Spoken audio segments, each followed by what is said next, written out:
عزیز طلبہ و طالبات السلام علیکم. میں مسز نادرہ شعیب بحریہ ماڈل کالج کی لیکچرار آپ سے مخاطب ہوں. عزیز طالب علموں، آج ہم میر تقی میر کی غزل نمبر 2 پڑھیں گے. پہلے ہم اس کی بلند خوانی کریں گے، پھر ہم شاعر کا تعارف حاصل کریں گے اور اس کے بعد اس غزل میں موجود مشکل الفاظ کے معنی جانیں گے اور پھر آخر میں ہم تشریح کریں گے. غزل دیکھیے. جس سر کو غرور آج ہے یہاں تاجوری کا، جس سر کو غرور آج ہے یہاں تاجوری کا، کل اس پہ یہی شور ہے پھر نوحہ گری کا، کل اس پہ یہی شور ہے پھر نوحہ گری کا.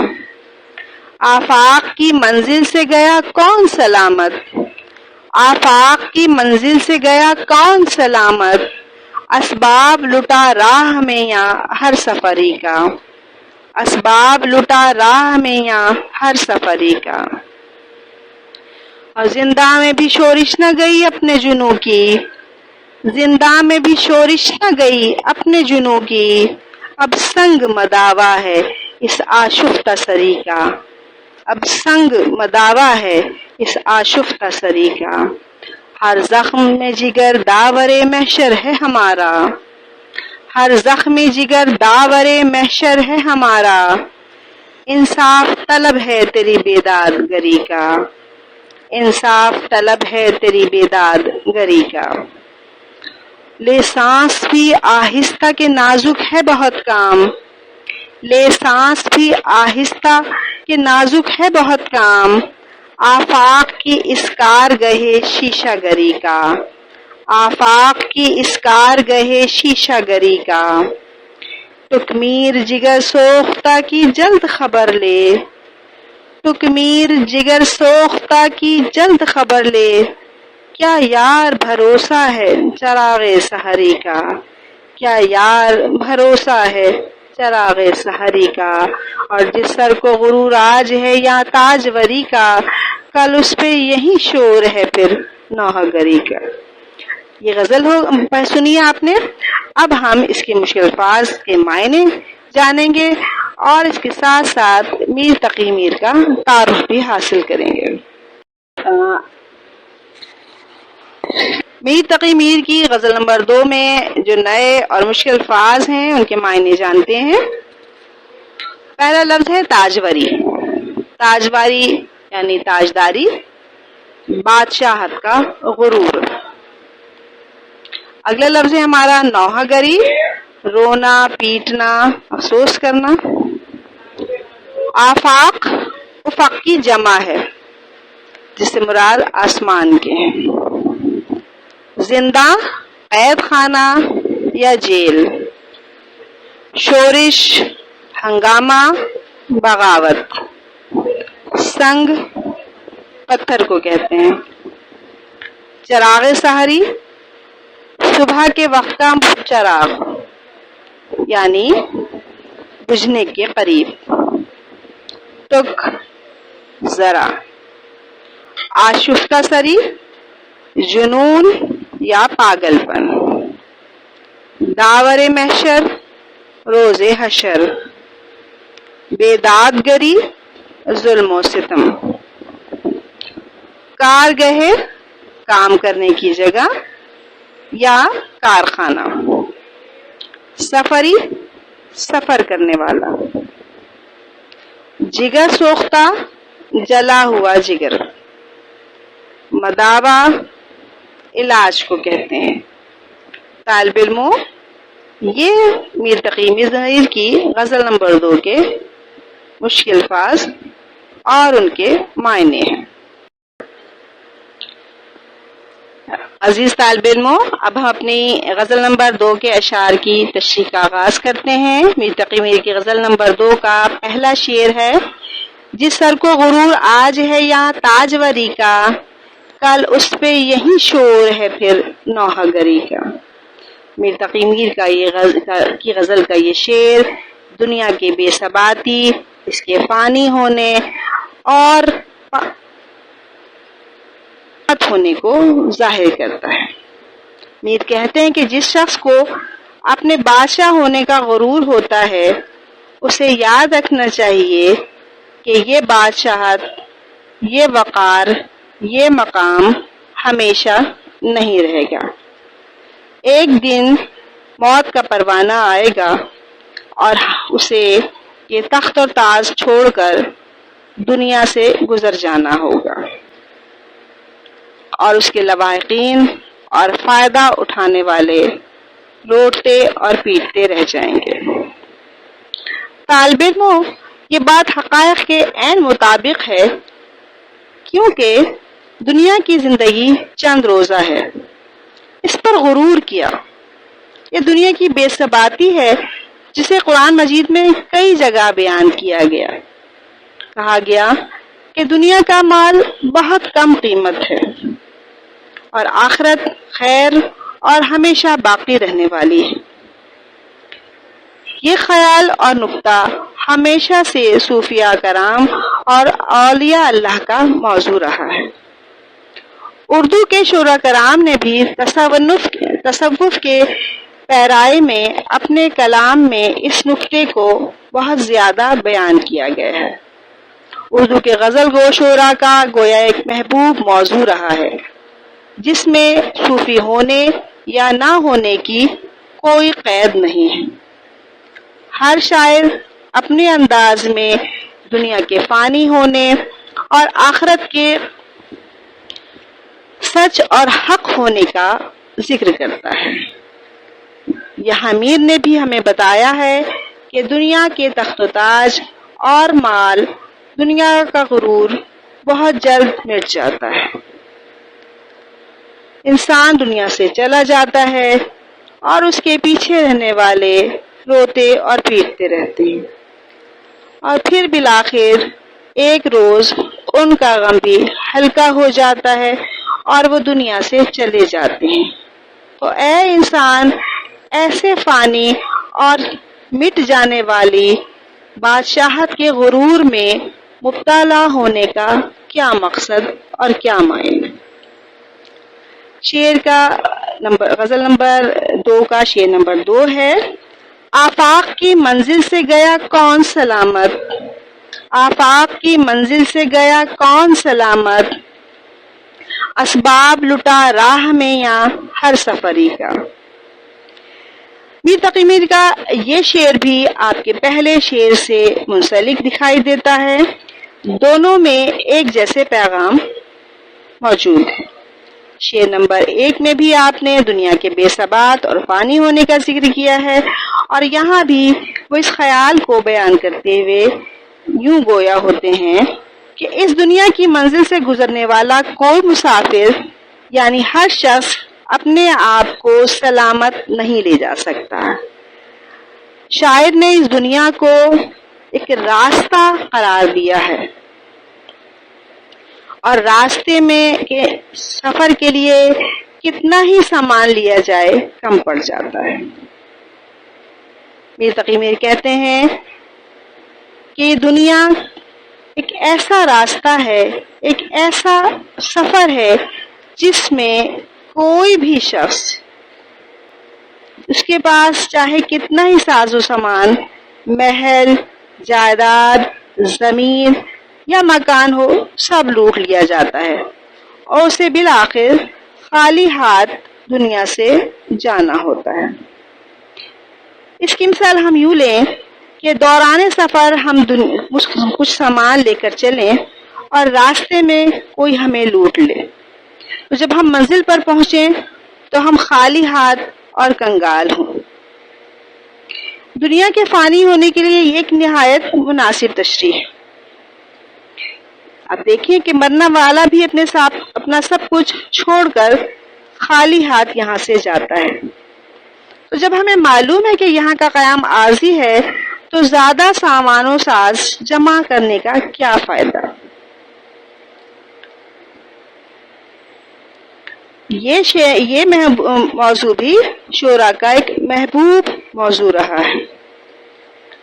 انسان کو مسافر سے تشبیہ دی گئی ہے اور اس دنیا کو ایک راستے سے تشبیہ دی گئی ہے، اور انسان کو متنبہ کیا گیا ہے کہ اے غافل انسان، یہ ایک ایسا راستہ ہے جسے تم منزل سمجھ بیٹھے ہو اور منزل سمجھ کر اسباب مال و متاع جمع کر رہے ہو، لیکن جان لو کہ یہاں سے گزرنے والا کوئی بھی مسافر بغیر لٹے نہیں رہ پاتا۔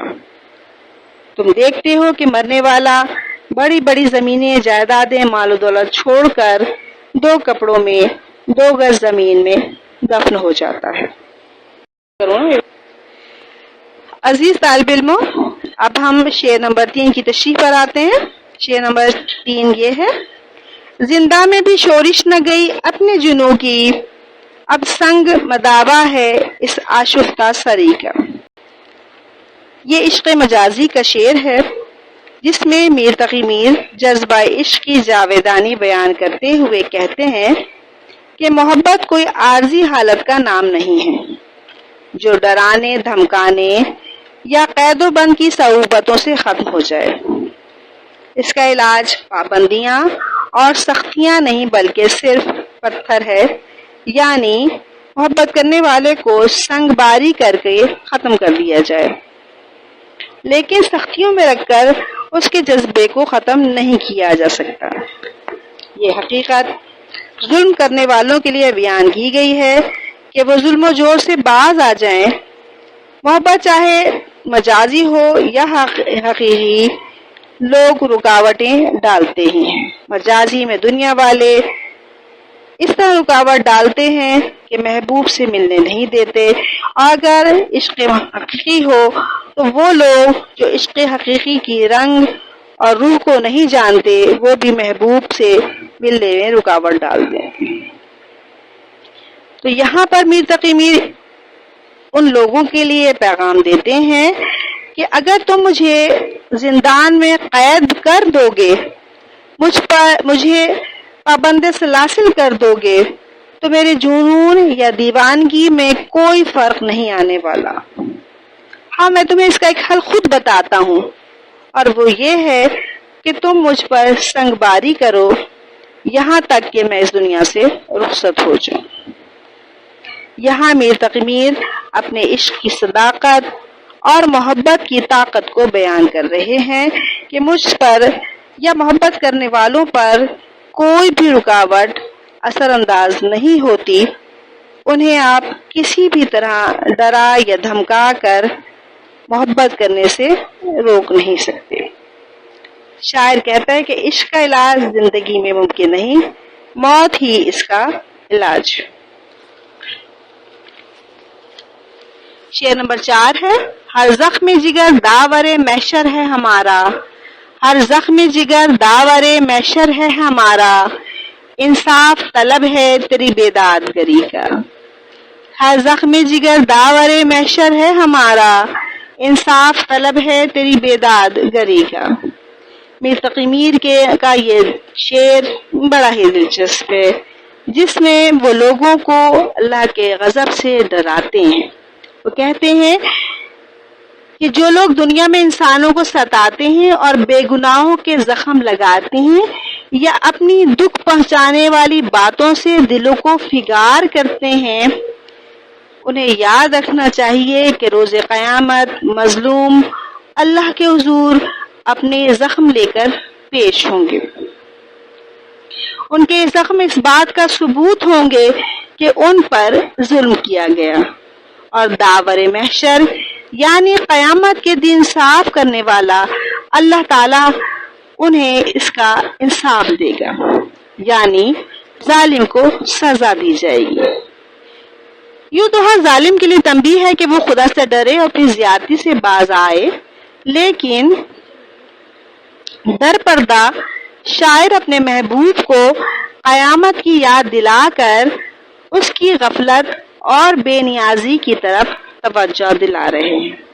وہ کہتے ہیں کہ تمہارے رویے اور تمہارے انداز سے ہمارے دل پر زخم پڑ گئے ہیں، اور یہ زخم زندہ اور تابندہ رہیں گے یہاں تک کہ میں اللہ کے حضور اس کی انصاف کی عدالت میں جاؤں گا اور اس سے تمہارے ان زخموں کا حساب لوں گا۔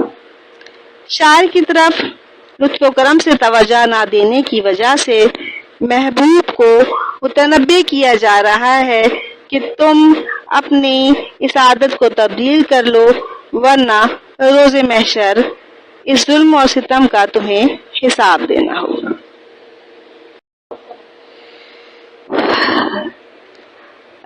شعر نمبر 5 ہے ہمارا، لے سانس بھی آہستہ کے نازک ہے بہت کام، آفاق کی اس کارگہ شیشہ گری کا۔ یہ ایک بہترین شعر ہے جو میر کے قلم سے نکلا۔ اس میں آپ دنیاوی زندگی کی اہمیت اور نزاکت کو اس طرح بیان کرتے ہیں کہ آفاق یعنی آسمانوں کے نیچے قائم یہ کرۂ ارض جس پر لوگ بسے ہوئے ہیں، ان کی زندگی ایک شیشے کے برتن جیسی ہے۔ جس طرح شیشے کے کارخانے میں ہر کام نہایت احتیاط سے کیا جاتا ہے اور ذرا سی بے احتیاطی اور سختی شیشے کی اشیاء کو برباد کر سکتی ہیں، اسی طرح یہ دنیا بھی ایک کارخانے جیسی ہے۔